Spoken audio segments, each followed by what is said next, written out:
Loved ones, and I like that part about the mansion there, but more than streets of gold and the crystal sea, I'm going to see Jesus. I'm going to see the one that died for me, and I praise the Lord for that. I'm going to catch him off guard. You can turn in your Bibles to the book of Acts chapter 28. Brother Jason, could you stand up and tell the church a little bit about our website that we're building, or if they can already log on, I think. This week I built a website for us, and you can, if you want to write it down, the website address is New Life Church, COGMA.com. And if you're online and you're on Facebook and I'm not your friend, then friend me and I'll send you a link to it. That way you can get to it. There's also a page on the website where you can go and make a donation. So we're trying to raise enough money for the building.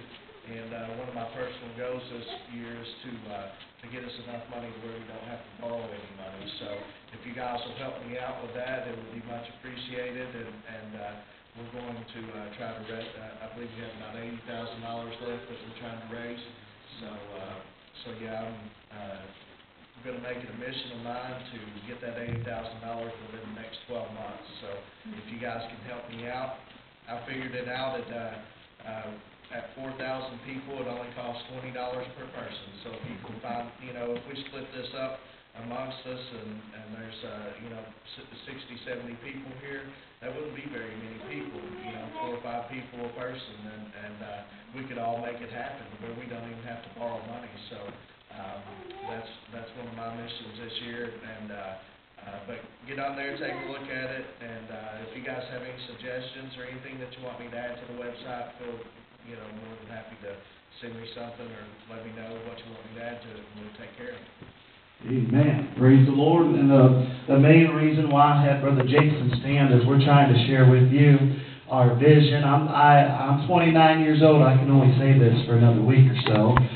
29 years old, but I'm not real modern. I'm not real up to date with the new technology of the day. But the Lord's really been speaking to my heart of a way to reach the world. Of course, we want to reach Ferguson and we want to reach Somerset. But I think it's awesome that we can reach the world from our living room. Amen. There are so many people on the internet today, and that's what the Lord's been speaking to my heart, this Facebook thing. There's so many people on the internet today that are not saved, and we have the opportunity to reach out to them and talk about Jesus. So that's why we're going to be putting our church services on the internet, and we're going to be doing Ustreaming here in the next few weeks or so, getting internet set up here at the church. And I'm just believing that the Lord is going to bless the New Life Church because we're going to be faithful to His call. Amen. So you be helping us pray about that.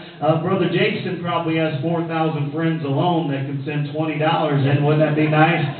Get 4,000 people to send us $20, and I'm telling you, if we all work together, church, we can do that, and we can do much more than that. So $4,000 4,000 people sounds good to ask 4,000 people for $20 instead of 2 people for $50,000. Amen. So let's pray, and I promise you this: if it's God's will, He will make a way. Amen. In the book of Acts, chapter 28, this morning, I'm telling you, I've been feeling the power and the fire of God in our church. Our church is growing, and the power of God has saved.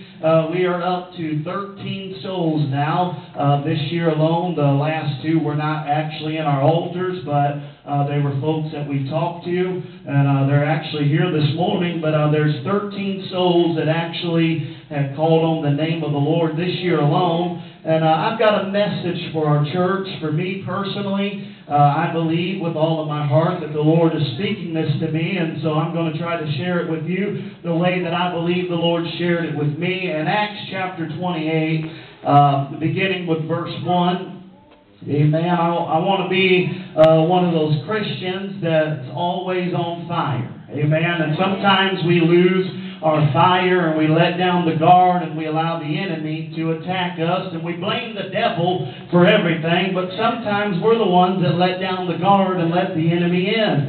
Amen. And we give him more credit than he's really worthy of.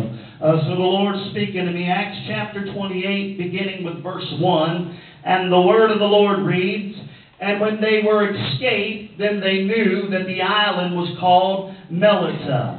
And the barbarous people showed us no little kindness, for they kindled a fire and received us every one because of the present rain and because of the cold. And when Paul had gathered a bundle of sticks and laid them on the fire, there came a viper out of the heat and fastened unto his hand. And when the barbarians saw the venomous beast hang on his hand, they said among themselves, No doubt this man is a murderer, whom though he hath escaped the sea, yet vengeance suffereth not to live. And he shook off the beast into the fire," and I love this part, "and he felt no harm. Howbeit they looked when he should have swollen or fallen down dead suddenly.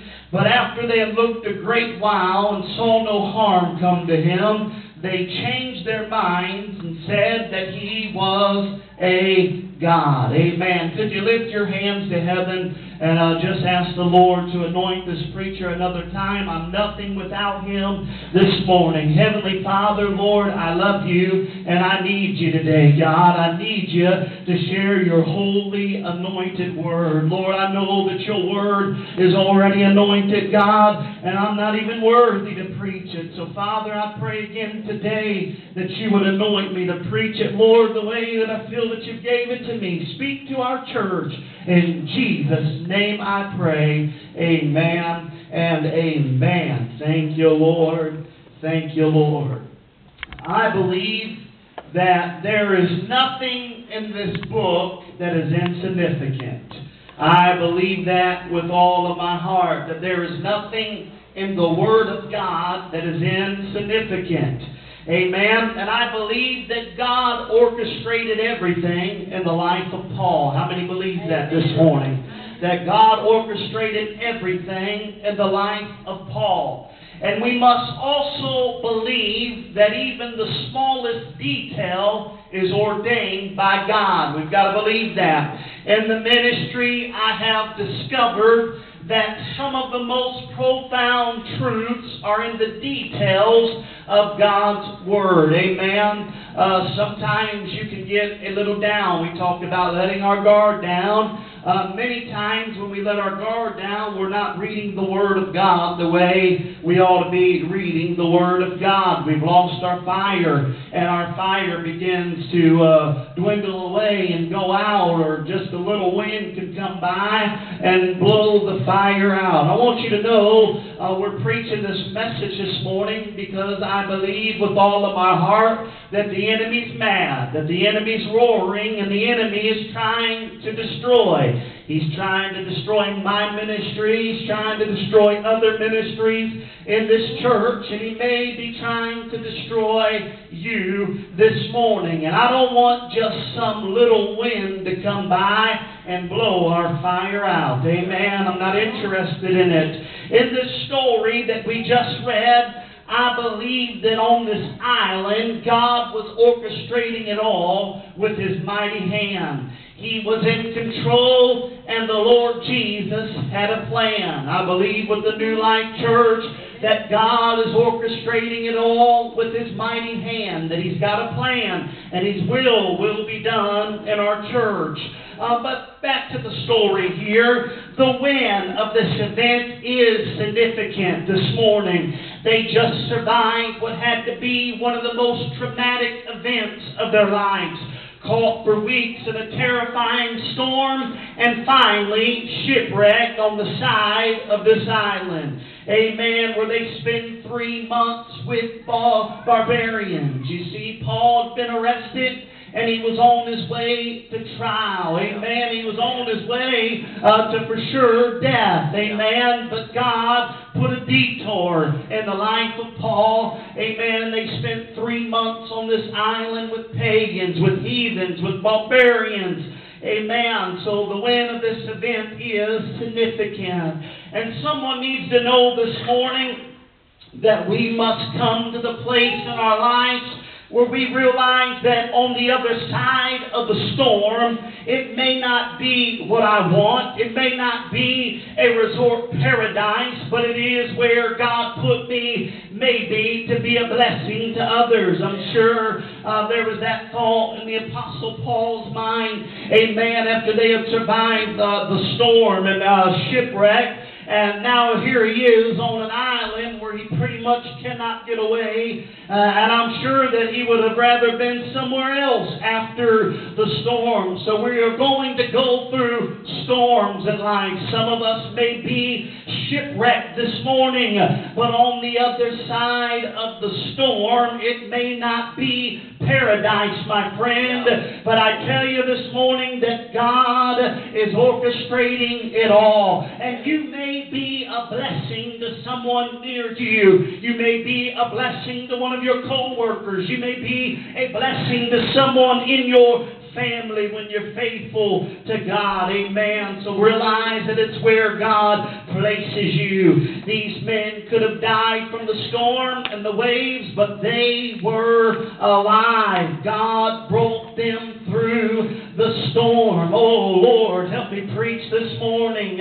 God brought them through the storm. There's been many a storms that I've already been through in my life. The enemy tried to destroy my family from a very little boy. Amen. He had it on his mind, I believe with all of my heart, that the enemy knew that God was going to use me. So he set out to destroy me. He set out to kill me. He set out to destroy my family. Amen. But I'm glad that there's been many times in my life when the devil thought he had me, when the devil thought that he destroyed me. But at the end of the storm, maybe shipwrecked, maybe bruised and bleeding, I could raise my hand and say, the devil thought he had me, but praise the Lord, I got away. You ever heard that sermon? Amen. The devil thought he had me. Amen. But I got away. Hallelujah. Amen. So God brought them through the storm.